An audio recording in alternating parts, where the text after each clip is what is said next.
Good morning, everyone, and welcome to the Fiber Broadband Association's Fiber for Breakfast. We're now on our 15th episode of 2022. But before we kick off, I'd like to thank our sponsors of Fiber for Breakfast, including our gold sponsors, CHR Solutions, Millennium, and Plume, and our silver sponsor, Graybar. We are now 1 month away from NTI issuing the $42.45 billion BEAD NOFO, Notice of Funding Opportunity. The Fiber Broadband Association and NTCA sent a joint letter to the Assistant Secretary, Alan Davidson, as a follow-up to a letter that was sent from the House Energy and Commerce Committee on March 21st, urging NTIA to prioritize fiber, among other things. The FBA NTCA letter is focused on the following 5 priorities for the NOFO. First, to prioritize funding for future-proof all-fiber networks, to make sure that we hit unserved areas first and then underserved locations. Third, to establish a fair and objective standard to review proposed deployment projects. And fourth is to make sure that we fund competent providers and entities with proven track records that will deploy proven technologies. And lastly, we want to make sure that that those providers are going to serve every member of the community. So we want to have a preference for applications with high penetration rates. The FCC, the Fiber Broadband Association, has filed comments and reply comments on the broadband nutrition label proceeding. Our ask is simple. We strongly believe that the broadband nutrition labels should include the technology or which the broadband service is being delivered, whether that is fiber, cable, fixed wireless, or whatever. Our studies have shown that consumers want to know they're getting fiber. Next week is our next regional Fiber Connect event at the Omni in Providence, Rhode Island on Tuesday, April 19th. We'll hear from Daniela Fairchild, Rhode Island Commerce, who is the state broadband director, and from the state representative, Deb Ruggiero, on the state of broadband in Rhode Island. We have a great lineup of speakers, and we expect a broad audience from community leaders across New England. So you're not going to want to miss that. After Rhode Island, we're going to be heading to Nashville from June 12th to 15th for Fiber Connect 2022. Our annual conference is shaping up to be the top event in the industry this year, with over 200 speakers and over 170 sessions planned this year. It's going to be absolutely amazing. So also, if you register during the early bird registration, you'll get free admission into our pre-conference workshops. We have 5 of those this year. So early bird registration ends on Friday, this Friday, April 15th. So make sure you get registered. After Nashville, we'll be heading to Copper Mountain Resort in Colorado on August 23rd, and then into Columbus, Ohio on November 3rd. So we'll see you there. So speaking of closing the digital equity gap, today's Fiber for Breakfast session, we're going to be focused on an area of counties surrounding the border of Oklahoma and Arkansas called the Ozarks. This morning, we'll be discussing the role of rural broadband for OzarksGo. But before I formally introduce today's guest, I'd like to introduce Trish Ehlers from our team, who's going to walk us through some housekeeping items. Thanks, Gary, and good morning to everyone who's joined us today. Before I go over a few logistical items, I'd like to once again thank our Fiber for Breakfast sponsors, gold sponsors CHR Solutions, Millennium and Plume, and silver sponsor Graybar. Now, if everyone would please keep in mind that you're all in listen mode only. To ask a question, you can just type it into the question box located within your control panel on the right side of your screen. Gary will host a Q&A session with our panelists at the end of the webinar. This presentation is being recorded and will be available to members only on FBA's website within 24 hours. You can find the recording in the Events tab under the Fiber for Breakfast drop-down option. At the conclusion of the presentation, you'll be prompted to complete a brief feedback survey. Please take a minute to do so. We really appreciate your input. I'll pass it back to Gary now to introduce our panelists and get us started. Gary? Thanks, Trish, and good morning. I'm Gary Bolton, the President and CEO of the Fiber Broadband Association. Last week at Fiber for Breakfast, we spoke to my former colleague, Steve Alexander, the CTO of Ciena, on the Terabit Edge. Last week, Steve showed us a 400 gig, that's 400 gig optical transceiver that literally fit in the palm of his hand. He outlined a very exciting path in the very near future where we'll be moving from gigabits to terabits. This morning, we have the pleasure to speak with Stephen Brandy, the General Manager of OzarksGo, on the rural broadband for OzarksGo. OzarksGo began fiber construction in 2016 and completed its fiber build-out with its electric co-op footprint in 2021. Stephen is going to share with us OzarksGo's journey and the positive impact it's had on the communities it serves.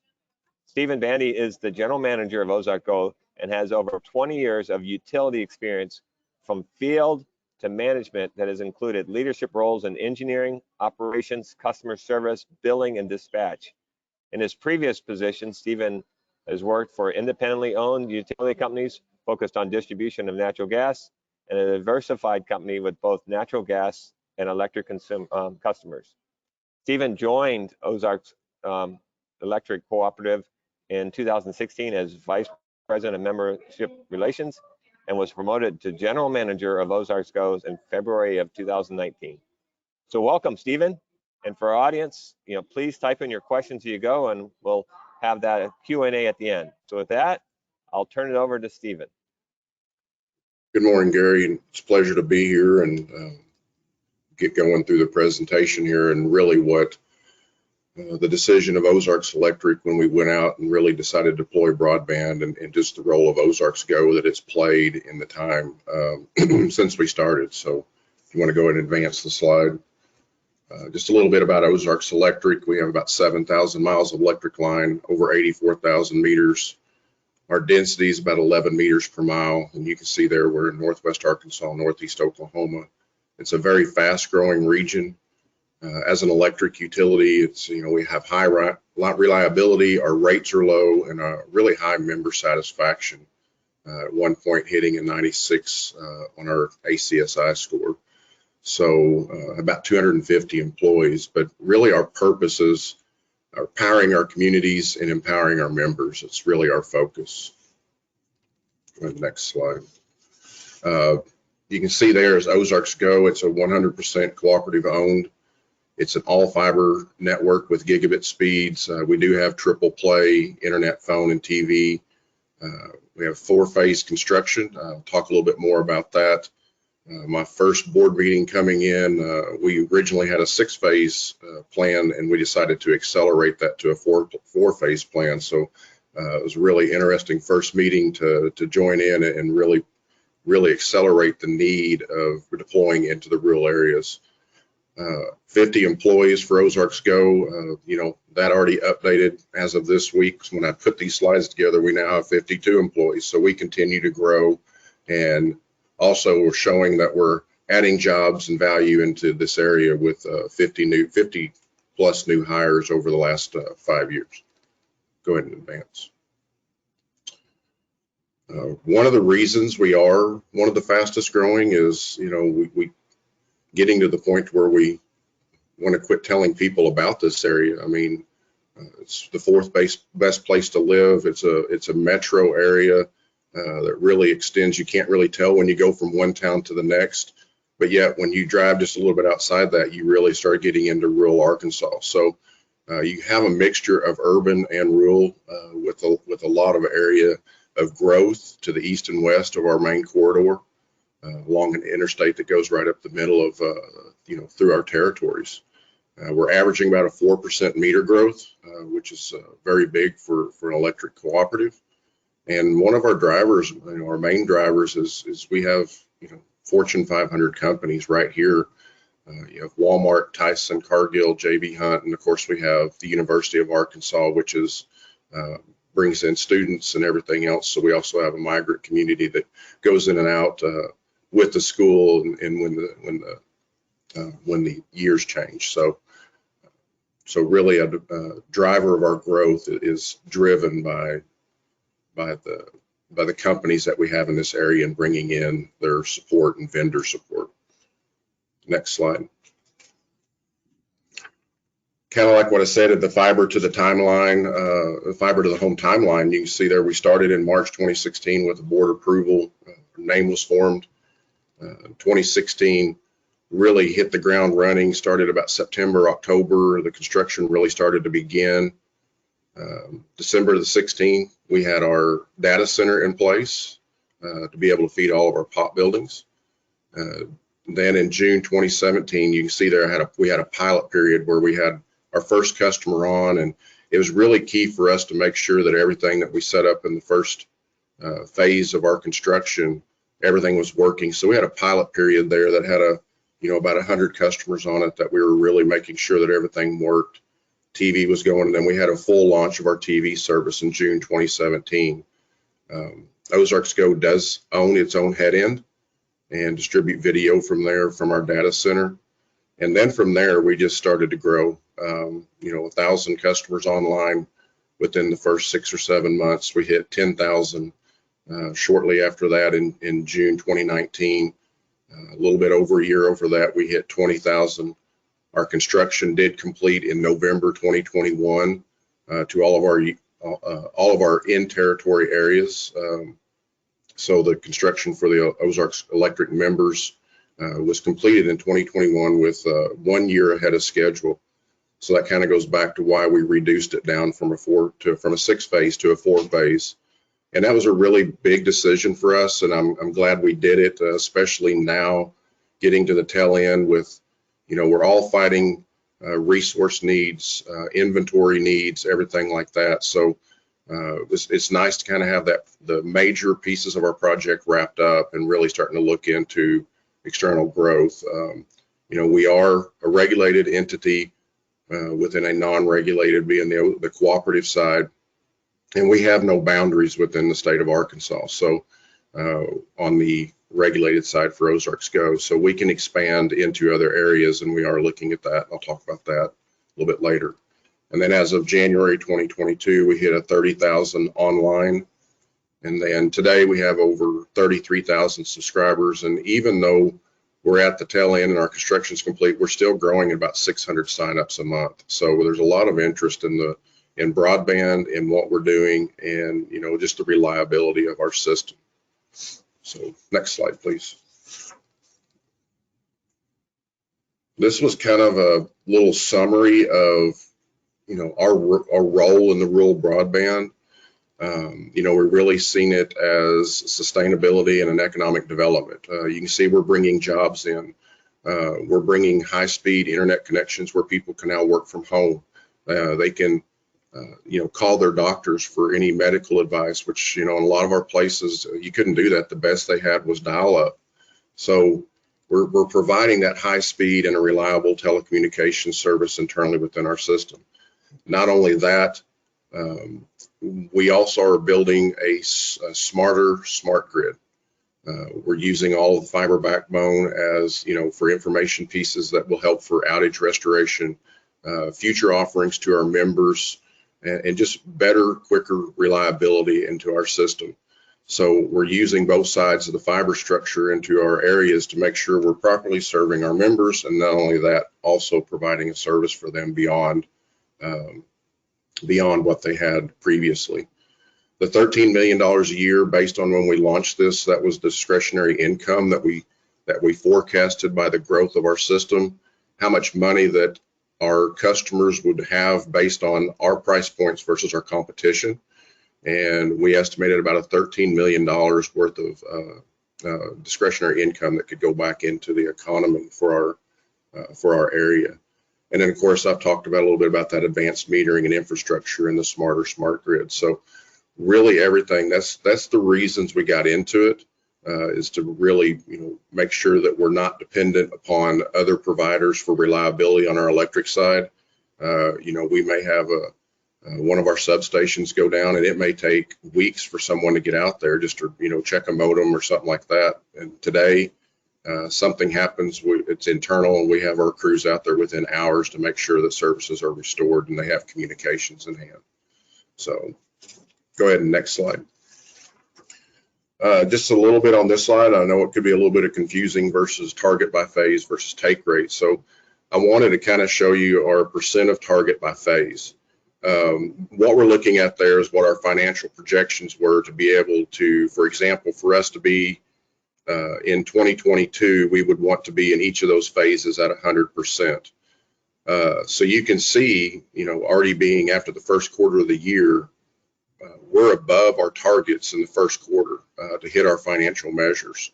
We're 16% above where we expected to be financially for our financials. We're 17% in phase 2, 60%, and then we're 130% in the phase 4. And you can see the natural progression there of urban to rural. And that's one of the things that is really hard for for early on our members on the electric side was, man, you're putting it in town first, but we're the ones that need it out here, and there's a lot of communication and everything that has to go on there, but you kind of have to build it like a spider web. You can't build it to your furthest point first and come in. So, and on top of that, we really wanted to make sure that as this was going, we were one of the first cooperatives really to start these types of projects, and we were the first one in Arkansas. And we just wanted to make sure that everything was going to be sustainable. So if we had to pull off of it, it would be self-supported going forward. Our overall take rates based on our passings in our competitive areas, we have 3 to 4 other competitors within our area that we're competing against very well. The first phase that we went into was probably one of our most competitive phases, and we're seeing great take rates into those areas and continue to get signups in those areas each month. But our competitive areas, we're averaging about a 37%, our non-competitive areas about a 47%, and overall about a 40% penetration rate, really 5 years into this project. So a really good interest, big interest into broadband, what we're doing, and it's really helped on the growth of OzarksGo. Go ahead and go to the next slide.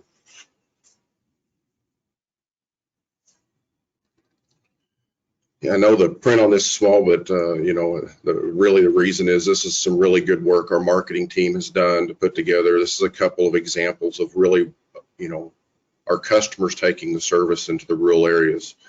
Both of these customers come from Adair County. Adair County is listed as one of the highest in poverty level in Oklahoma. Really had an economic downturn. Going through this, when I first started and before OzarksGo really got into that area, we were seeing in some areas either, loss of meters or, barely any growth at all. And I can say after we're in there, we're fully deployed into these areas, we're seeing growth in the meter counts over there, whereas we were having economic downturn. But really, when you're looking at this, I mean, you got Green Country Farms. This farmer has 154 houses across 16 farms. He was running everything off of, cellular or dial-up. Basically, when anything had to happen, he probably couldn't do very much from his house. He had to go actually drive to the farm to make any of his adjustments. And if anybody's in the poultry businesses went from a walkthrough to everything is automated, everything is computerized. How you add the air, how you lower your shades, everything is done through a computer now.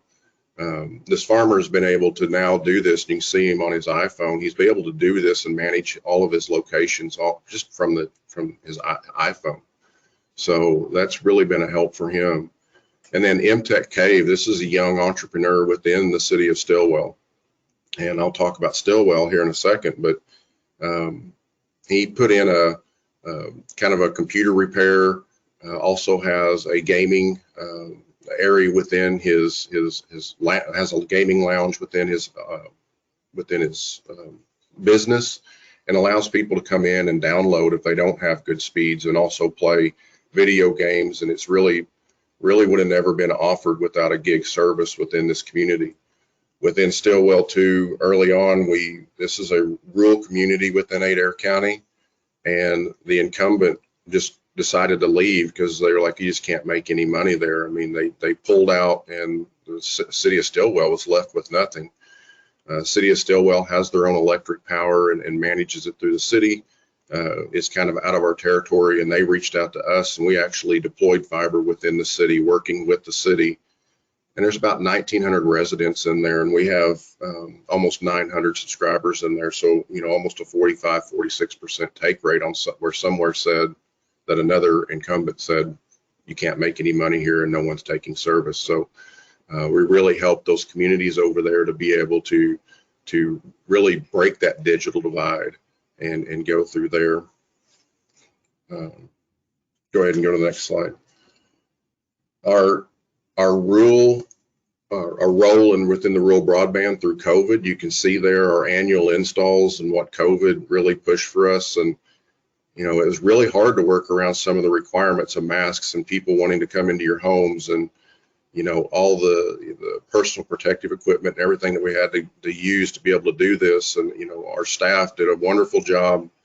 You know, we did it with very few issues of any type of COVID. So COVID cases within the deployment of this time frame. So I think the group did a really good job of making sure equipment was clean, that they did it safely. But you can see from 2019 into 2020, when the pandemic started to really hit, the increase of our average installs per month. And that led right over into 2021. You know, one of our peak months in 2021, we had over 1,200 installs in the month, but we averaged 975 installs a month through 2021. And during this time, we also increased all of our 100 megabit customers. We offer 100 meg and we offer a gig. We offer 2-speed packages. We also increased all of our customers from 100 to 200 at no additional cost, which would help them for those that had kids that were homeschooling, and plus that all the parents that were home working. So that was a big help and very well supported from our customer base and our members. But you can also see over the time the gigabit take rate from 2019 to 2021, how much that grew. And a lot of that's driven by our marketing team being able to go in and seeing those people that were hitting up to their caps and really going out and making sure that we're getting marketing material, letting them to know what the gig speeds can do. And then people just coming on saying they want more speed. So, you know, over that time, we had a 13% increase, which was a pretty significant increase to our ARPU for our gigabit take rate. Go ahead and go to the next slide. You can see here, this is kind of our area. This is the phase deployment we did. The lines within it are the backbone that we have. We have a 100 gig backbone that goes across that. We are working this year. You know, we're reaching some areas where we have some capacity and making sure that we're staying ahead of the curve to make sure our customers have good, reliable service.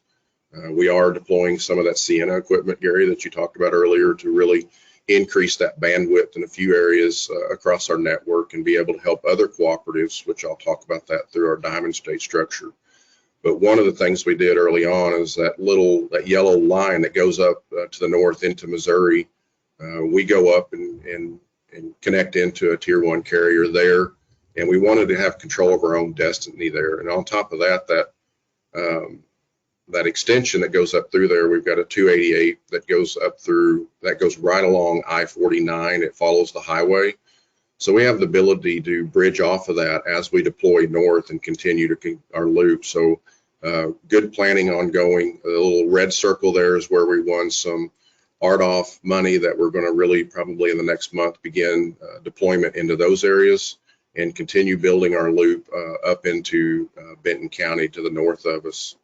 We're still awaiting some opportunities from our state funding. That's going to be coming out the next month, and we still are exploring all the stuff that's coming out in the infrastructure bill, just like I'm sure everybody else is on the call. So next slide.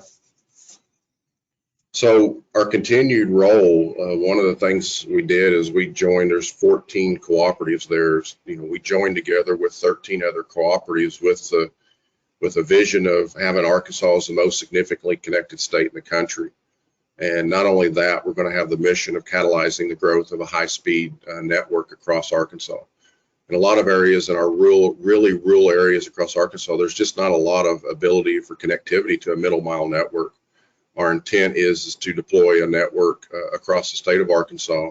And with that, we formed Diamond State Networks, and it's taking off with a lot of success. A lot of hard work's gone into that by a lot of individuals that are really trying to make that deployment work. Go ahead and go to the next slide. You can see there the impacts of the fiber project as a combined front with the 13 other. We're going to be deploying about 50,000 miles of fiber across Arkansas. It's now almost up to a $2 billion total investment from the cooperatives within Arkansas to deploy this fiber. We estimate just over about 490,000 passings with 1.25 million residents, which is a little over 40% of the population of Arkansas. And you got to think about that. Most of your populations in your larger towns, you know, our corridor, Little Rock, Jonesboro, Texarkana. So, you know, where they have broadband. So we're really reaching the rest of the members, so the rest of the customers that don't have access to reliable broadband. We are going to be able to go through 71 and 75 of the counties, and we're going to serve about 64% of the land mass of Arkansas. Go ahead and go to the next slide. This is a little bit of a map. The green areas are the cooperative areas, or where money has been won that we're going to be filling in. The blue line is our middle mile network between that we're working with our statewide Arkansas electric cooperatives to help deploy that with us, where we have shared fiber agreements. You can see the POP locations we have to boost it. We're using Ciena in that one as well. And then we're going to have 4 routing and content peering sites within the state. A good portion of that right now is coming out of the OzarksGo data center. You know, we have agreements with Netflix, Google, working with Amazon Prime to really have the peering down. And right now, just that content alone being here is already cutting down at about 40%, 45% of our out-of-state traffic that's coming right into here.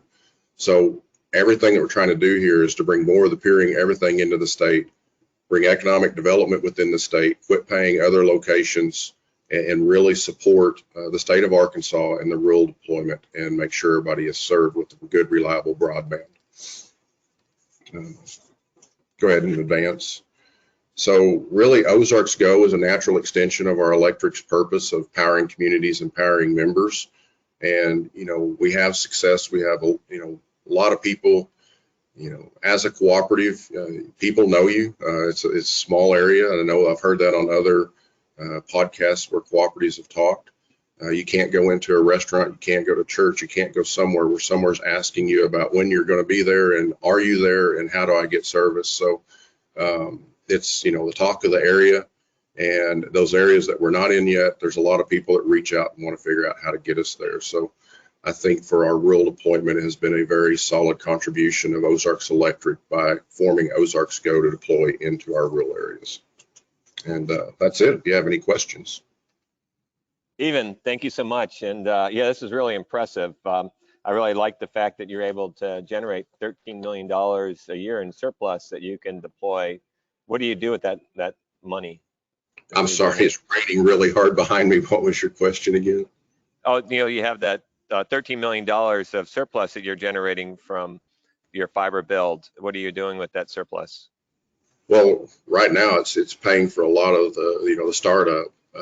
You know, what we're going to do in the future. I mean, there's things that we can do since we are, you know, a subsidiary of the electric. We can put that back towards rate structures, you know, CapEx, things like that to really control rates. There's, you know, there's a lot of things that we're going to be able to do with the money that comes in once we get fully deployed, and you know, everything looks good on paying back that initial push of escalating the project and moving forward. So it's been a wild ride.